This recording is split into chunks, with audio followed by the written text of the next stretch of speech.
नमस्कार। कभी सोचा है कि ब्रह्मांड का पूरा इतिहास मतलब 1380 करोड़ साल अगर उसे सिर्फ एक साल में समेट दिया जाए तो कैसा लगेगा? ये सुनने में भले ही अजीब लगे, लेकिन ये समय के विशाल सागर को समझने का एक बहुत ही शानदार तरीका है। चलिए आज इसी पर बात करते हैं। और देखिए, असली मुश्किल यहीं से शुरू होती है।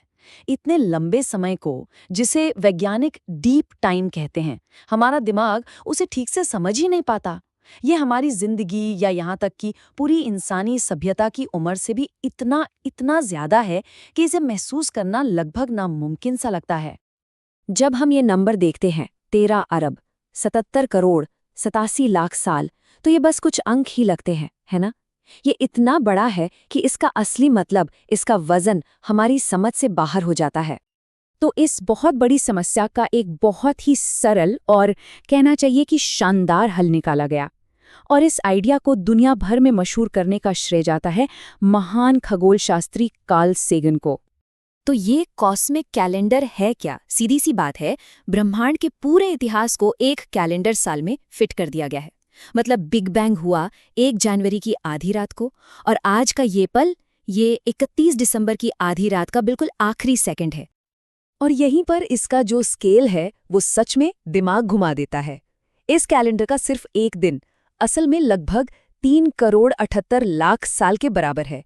1 घंटा मतलब करीब 15 लाख साल से भी ज्यादा। और एक कॉस्मिक सेकंड, वो भी पूरे 438 असली सालों के बराबर है। तो चलिए इस कॉस्मिक साल के सफर पर निकलते हैं।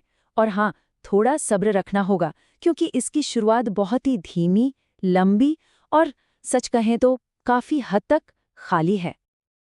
तो 1 जनवरी को बिग बैंग हुआ, लेकिन उसके बाद एक लंबा इंतजार। पहली आकाशगंगाओं को बनने में ही 26 जनवरी तक का वक्त लग गया। हमारी अपनी आकाशगंगा मिल्की वे 1 मार्च को जाकर बनी, और हमारा सूरज और उसके ग्रह, उनका तो 9 सितंबर तक कोई नामोनिशानी नहीं था। और फिर जाकर 14 सितंबर को हमारी पृथ्वी बनी।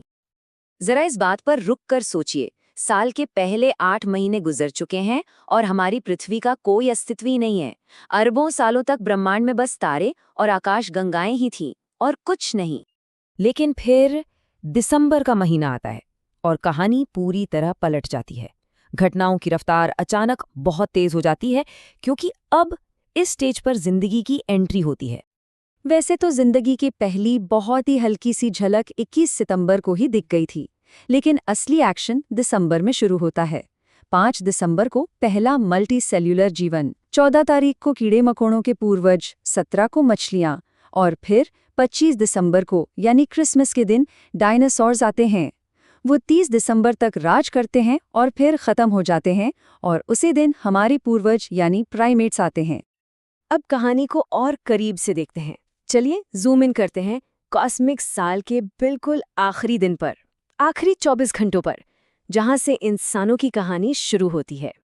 31 दिसंबर की रात 10:24 पर, जब साल खत्म होने में 2 घंटे से भी कम बचे हैं, तब हमारे शुरुआती पूर्वज यानी होमो जीनस पहली बार दिखाई देते हैं। और हमारी अपनी प्रजाति यानी आज के हम जैसे इंसान रात के 11:52 पर विकसित होते हैं। सोचिए, पूरे कॉस्मिक साल के खत्म होने में अब बस 8 मिनट बाकी हैं। अब आखिरी मिनट, यहीं पर इंसानी सभ्यता का पूरा इतिहास सिमट जाता है। रात के 11:59 और 32 सेकंड पर खेती का आविष्कार होता है। 54 सेकंड पर बुद्ध और कन्फ्यूशियस का समय आता है। 58 सेकंड पर कोलंबस अपनी यात्रा पर निकलता है। और अब आखिरी सेकंड, उस 1 सेकंड में हमारे पिछले 438 सालों का पूरा आधुनिक इतिहास समाया हुआ है। तो ये सब देखने के बाद ब्रह्मांड में हमारी जगह के बारे में सोचने का नजरिया ही बदल जाता है ना? ये हमें ये एहसास दिलाता है कि हमारा अस्तित्व कितना नया है। जैसा कि खुद कार्ल सेगन ने कहा था, अगर कॉस्मिक कैलेंडर एक फुटबॉल के मैदान जितना बड़ा हो तो इंसानों का पूरा इतिहास मेरे हाथ के बराबर जगह में आ जाएगा। हमारा पूरा लिखा हुआ इतिहास सिर्फ एक कॉस्मिक सेकंड, ये सोचना ही हैरान कर देने वाला है। तो सवाल ये उठता है कि अगले कॉस्मिक सेकंड में हम क्या लिखेंगे?